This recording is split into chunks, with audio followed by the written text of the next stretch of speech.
everyone, welcome back. My name is Andrea. I am the Knitting PT here on YouTube and on Instagram, and I make maker self-care reels that I post online for everyone to help them craft pain-free. Sorry, it's been a while. I didn't mean to take such a long hiatus from filming. The last I filmed was, I think, mid to late July, and we are here now in mid-August. I think it's been 4 weeks since the last time I filmed an episode. And it wasn't intentional to take such a long break. I usually film every 2 to 3 weeks, and then it's just when the 2-week mark came up, I decided I wanted to push it another week so that I would have more to show you all. And then some things happened in my personal life with my family where I just had to push it out another week. But I'm back. I'm still awkward as ever. So if you're here, thank you for joining and taking some time to spend with me. I have a lot to talk about today, and so we'll just get right into it. So first, before I forget, I'm going to talk about what I'm wearing. This is the Petal Party Crop by Samantha Guerin, and I did mine in the red pansy. This is the June Monet colorway. I don't remember the name, but all my projects and everything I talk about are linked in the episode description box below. So there'll be links to my Ravelry, my website, Patreon, Ko-Fi, my Instagram, and I will link any makers and dyers and designers that I talk about also. Yeah, so I guess, so this is what I'm wearing, Petal Party Crop. I'm going all over the place because honestly, I don't plan out much what I'm going to talk about. Obviously think about, what yarn I'm going to show and what projects I'm going to show, but other than that, I don't really script anything, which is probably why these are kind of awkward and kind of rambly. I should be a little bit organized, honestly, but I guess I should also share some updates. So some updates are that, as you all have known, I have opened up my schedule for virtual maker consults. So this is for anyone who knits, crochets, sews, any sort of craft. I will do an ergonomic consult for you online. If you book an appointment with me, it'll be 30 minutes long. You do need video camera so that I can see you and look at your posture and just your technique. And not that I'm going to give you pointers for your technique, but I'm going to give you pointers for how you can lessen any sort of strain that is happening on your body. I also have personal training appointments online too. Everything is virtual, everything is online. And I also recently have started making some of my videos available for purchase. Previously, if you wanted any extra content from me, you had to subscribe to my Patreon. I've now set it up so that you can purchase individuals online through my website. And the great thing about this is that, yes, the cost is higher than subscribing to my Patreon, but once you buy it, you have it forever. So you just purchase one time and you have the video forever. So go ahead and check that out if you're interested. Things I have available right now are quicks, which are 5-minute movement videos, and also one-on-one series, which are basically what I call the foundational building blocks of what you need to start to strengthen and get one of your joints healthy. So right now I have neck 101 available and TMJ 101 available, and I will have it for the rest of the body too. I'm just working on editing them, getting them uploaded, that kind of thing. So feel free to check out if you're interested. Okay, that's it for updates. So let's go into my finished objects. Sorry, I am kind of sweating here. Even though it has cooled down a little bit, it is still, summer, so it's still warm. So I have 2 finished objects to show you. One is my Brooklyn raglan, and this is by TheKnittingPT. This was a test knit for her. This design released just last Friday. So if you haven't gotten it yet, go ahead and get it and check it out and support her. It's a really wonderful design. I think it would be very, if you've never knit a sweater before and you want to try it, this might be, this is a good one to start out with, I think. Tori's instructions are very clear. And I think that if you're adventurous and you follow instructions well, then this will be an easy one for you to start out with. And it is a top-down raglan. It's got this textured sleeve right here. You can see the raglan. The only thing I would change about how I did mine is, so in her pattern, Tori suggests that you do a tubular cast on. And she outlined a new way to do a tubular cast on that I never tried before, so I decided to give it a shot. I don't like doing tubular cast ons and bind offs, honestly. They're very fiddly to me, they take forever, but this one was much more straightforward and simple, so I decided to give it a try. However, that did mean that my collar is quite stretchy, as you can see here. I think in her updated pattern, Tori does, in the final pattern, she does provide a closer fitting neckline and collar, because that was a lot of the feedback she received from the testers, because this collar does sit quite wide. I don't mind it too much. However, I think I might do like a crochet band just to bring it in a little bit, because it does, the back of it sits a little oddly on me. So it's just a personal preference thing. But I think if I were going to do it over, I would do just a long tail cast on, just one, long tail cast ons. I don't cast on super tight, so usually they're not an issue for me to get over my head. And then because this cast on is wider than a lot of other sweaters, it would be fine. So I think that's the only thing I would change. What else? And it has this beautiful curved hem detail here, which I will attempt to show you. So you can see here, it has this curved hem. This is the side. So you work short rows to make that curved hem detail. I don't know if you can see it that well. I have pictures on my Instagram that show it off worn on the body much better. It is too warm, so I'm not going to wear it for you today. And mine is done in Woolberry Fiber Co. And this is the colorway Golden Sunset on the Tweed DK base. And I am so happy with it. Let me give you a close up to show you how it knits up. I love the way Woolberry does their semi-solids tonals. Like, there's a lot of depth to it. Like, when I'm holding up like this, it is obviously tonal, right? But then when you look at it up close, there's a lot of just subtle, not variegation, but subtle tonal differences within the skein itself, where there's richer colors and lighter colors. It just makes for a very rich and deep tonal color. It's definitely not one-dimensional. There's a lot of depth and dimension to it. I feel like I'm using the same words over and over. Yep. So that is my Brooklyn raglan. My second finished object is another test knit. This one is for Sarah of Sarah Knits, or s.knits is her Instagram handle name. And this is the Allie sweater. This is named after Explorer Knits Allie.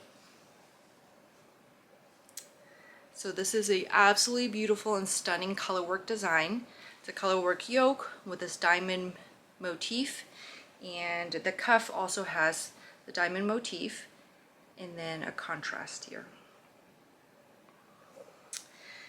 It is a folded hem, folded collar, and then the split stitch hem with the little pop of contrast at the bottom too.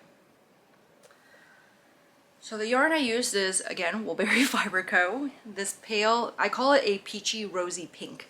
This peachy rosy pink is Eloise. And the contrast color, which is this beautiful variegated blue-green color, this is Lake of Shining Waters from the Anne of Green Gables Club, which I've shown you all before. This color combination, I think I talked about it in my last episode. I'm so happy with it. It kind of just came to me. So what I do when I'm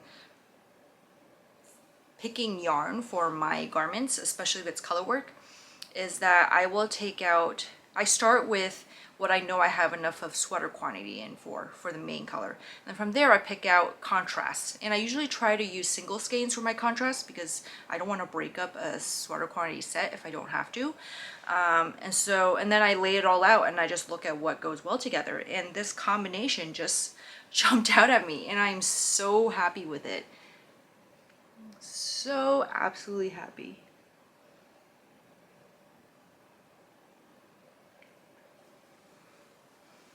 Yeah, it's gorgeous. And I cannot wait for it to get cold enough so I can wear this. I still have to take my FO shots for it. We'll see. So this pattern does not come out till I think the very beginning of September. The due date for this test is August 31st, so the pattern should come out probably early September is my guess. So please keep an eye out. There have been so many beautiful color combinations that the other testers have put together. So you can look for the hashtag on Instagram, Ali Sweater, and from there you can see all the different kinds of color combinations that people have put together. The possibilities are just endless. They really are. So that is it for my 2 FOs. I have some works in progress that I have been working on, and no surprise to anyone, they're all test knits. The first one that I've been steadily working away on is the Ants Puff Sleeves by Aimee Sher. And this is the front and back. Okay. I've got a mess of threads and everything going on. Here it is. So, if you're familiar with the books, Anne of Green Gables, especially in the first book, Anne is just really into puff sleeve dresses. They're just all the rage, and they're the trend, and she desperately wants one. And at first Marilla won't make one for her, but then Matthew gets her one for Christmas. And so this design that Aimee made is an ode to that. So it's got a puff sleeve detail, which you can see right here. I have it basted together right now, and then you pick up for the collar at the end and sew the pleat into the collar. I don't know how to describe it, but it's got this beautiful lace raglan detail, very feminine, and it goes perfectly with a puff sleeve. And so I'm working away on the body right now, and then I'll get to the sleeves after. The yarn I'm using is, again, Woolberry Fiber Co. I swear this is not an ad. I purchased all this yarn by myself. None of it is free, none of it is sponsored. This is just all my love for Bethany and Woolberry Fiber Co. So this is a Bosom Friend, which is also another colorway from the Anne of Green Gables Club. I thought it was just perfect for this design. And this is in the Natural DK base. So Natural DK is their non-superwash merino base. And for this design, Aimee does suggest that you use non-superwash yarn, because non-superwash yarn has, I don't know how to describe it. It's not that it's like rustic at all. It just has, it doesn't have as much drape as superwash yarn does. And because you definitely want that pleat to be able to stand and to have that body that it needs to make it the puff sleeve.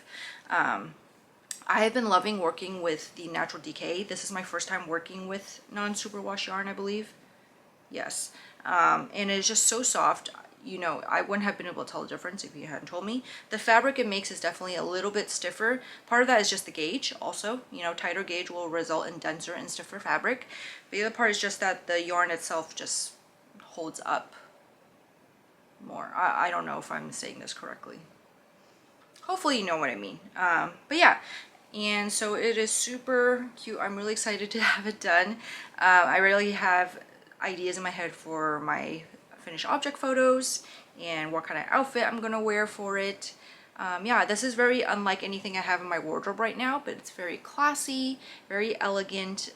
It's definitely like a design that you can dress up very easily. And I think you could dress down as well if you just wore a pair of, like, you know, linen pants with it. Excuse me. Yeah. So this is Anne's puff sleeves. I really love it. And so, okay, so let me show you. So this is obviously more tonal, right? And so I have not alternated skeins at all. I've just gone from skein to skein because I kind of live on the edge like that. And just, it's so even. It's knitting up so evenly. I really love it. Really having a moment with semi-solid tonal indie dyed yarns these days. I really am. All right. My next work in progress is a test knit for Joey of Winter's Sweaters Knits. And this is the double date sweater. It is inspired by Gilmore Girls, which is another show that I also really love to watch. And I don't have much of it done yet, so it is a bottom-up sweater. And here it is, what I have so far. So my main color of this is from, who's it from? It's from Hawaii Bazaar yarn. It's, I think, Grand Mosque of Damascus is what it's called. And then my contrast colors are, let's see, I have to find my labels because I can't remember the names.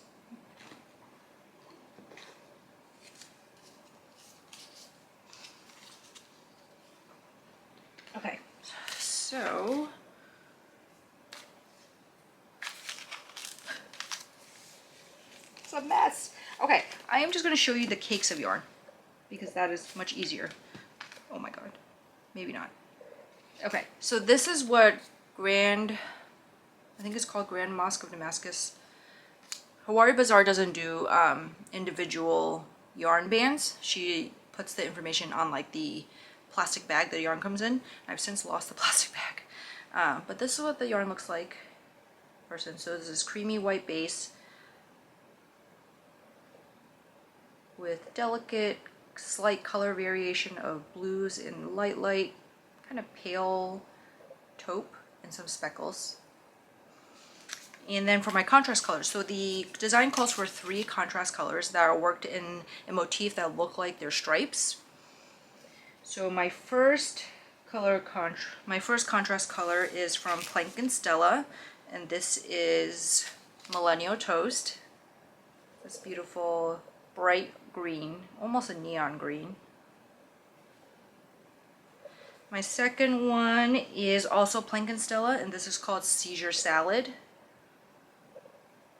I love how fun it is. So it's definitely got the same color, same green colors in it as Millennial Toast does. It's got so many other wonderful kind of pinks and browns and whites in there too. And then my third one is Explorer Knits, and this is, what is this one? Arches National Park. So these 3 together are my contrasts. So I'll show you how it's knitting up so far. I haven't used the third one yet. I only just finished the second one. I'm not sure if there's enough contrast between the 2 greens. I think there is, but it's just very subtle.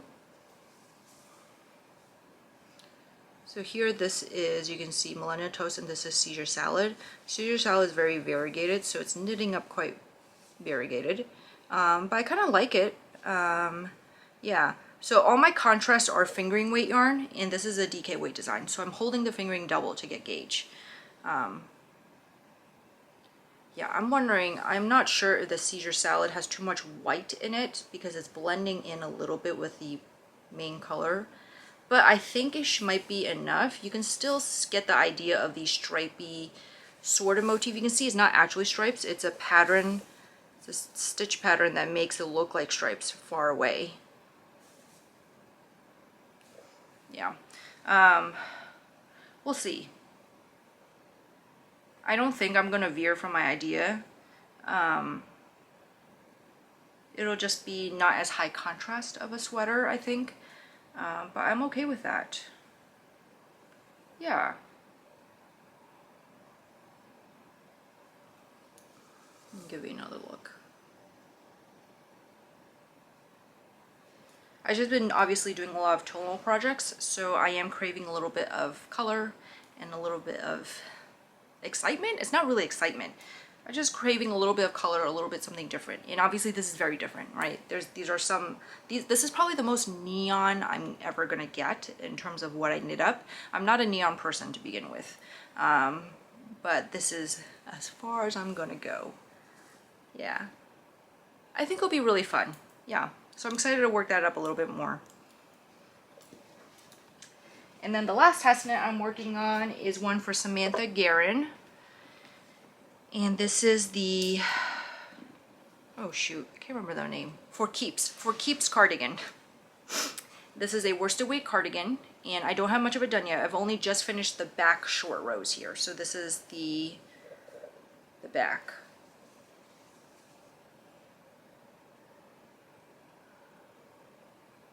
So this is a kind of textured rib pattern.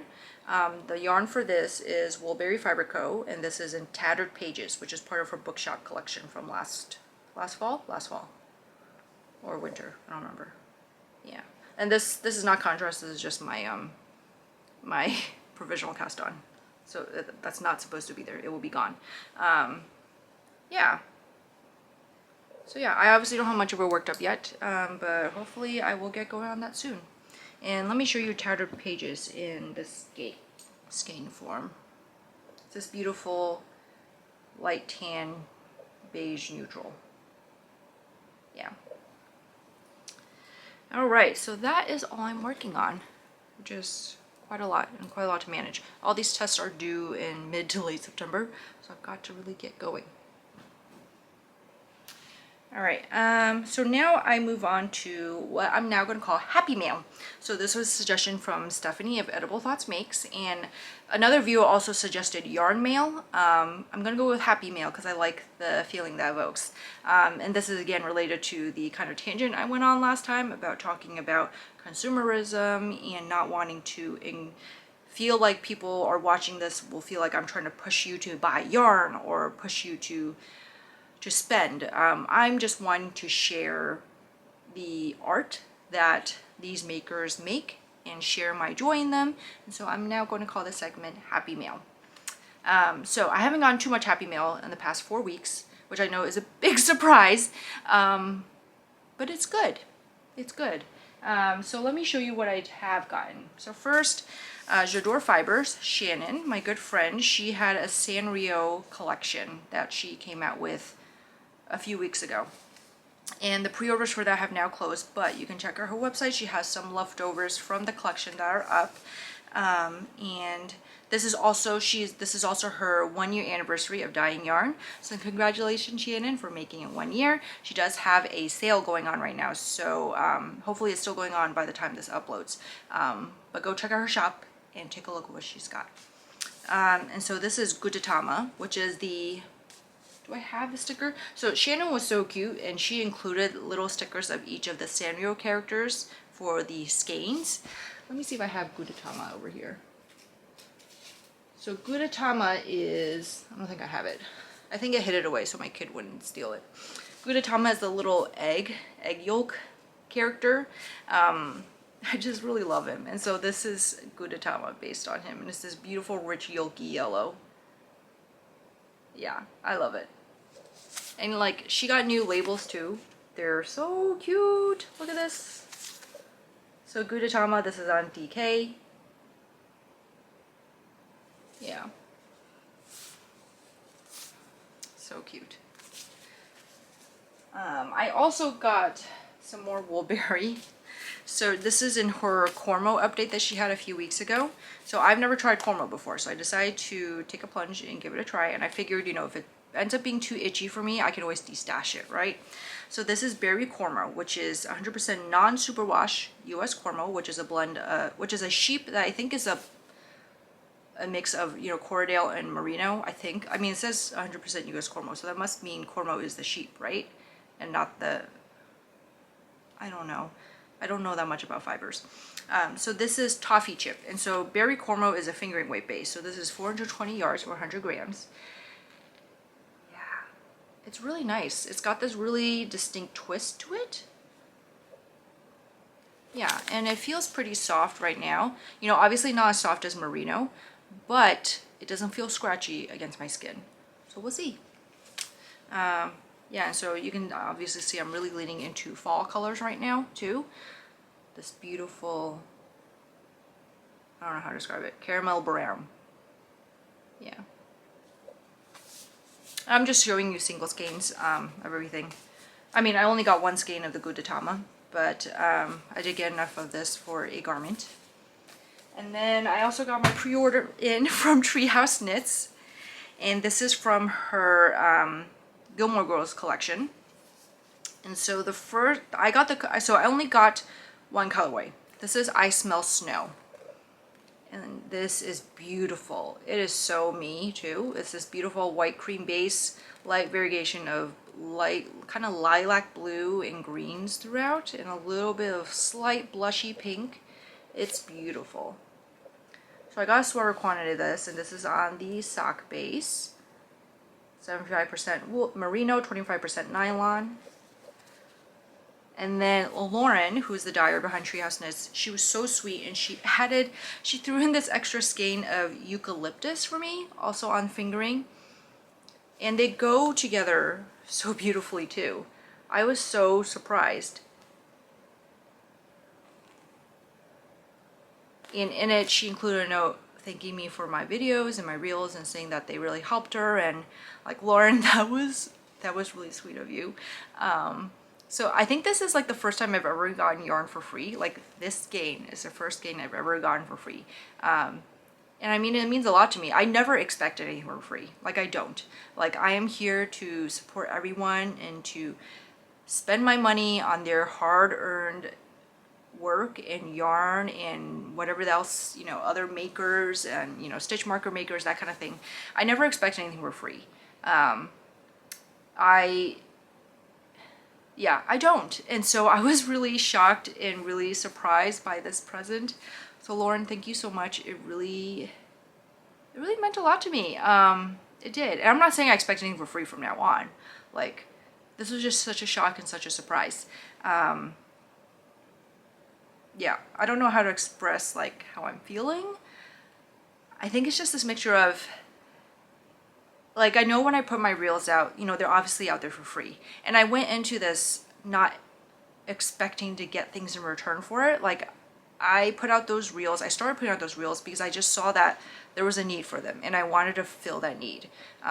It's similar to the reason I got into physical therapy. I got into physical therapy because I wanted to help people and I wanted to help people understand their bodies more. And that's the same reason I got into making my reels, is because I saw that there was so much either misunderstanding or lack of understanding about bodies and about caring for our bodies along with crafting, and I wanted to put that information out there, not with any ulterior motive to expect anything in return.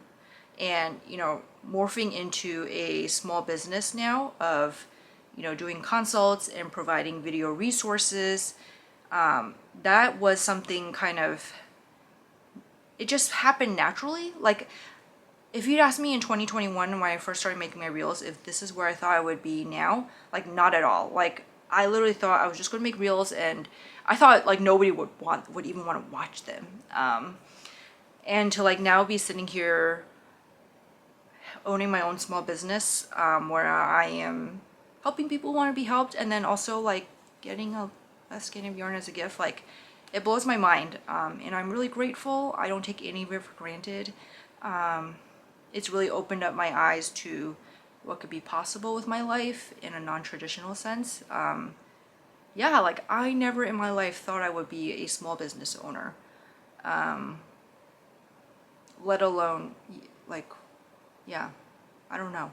All I have to say about this is just I'm really grateful for every single one of you who supports me, who watches me, who trusts me to give you information to help your bodies.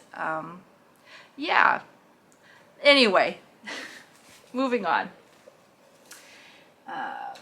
The last piece I want to share is a stitch marker set from Reshma of Hello Lavender. This is from the Ice Cream Social collection that she had with Allie. And this is the pistachio ice cream set. So you can see here it's a little bowl of pistachio ice cream with a spoon in it. Some accent stitch markers. Like, look how intricate that is. That is just, I cannot believe it. So cute.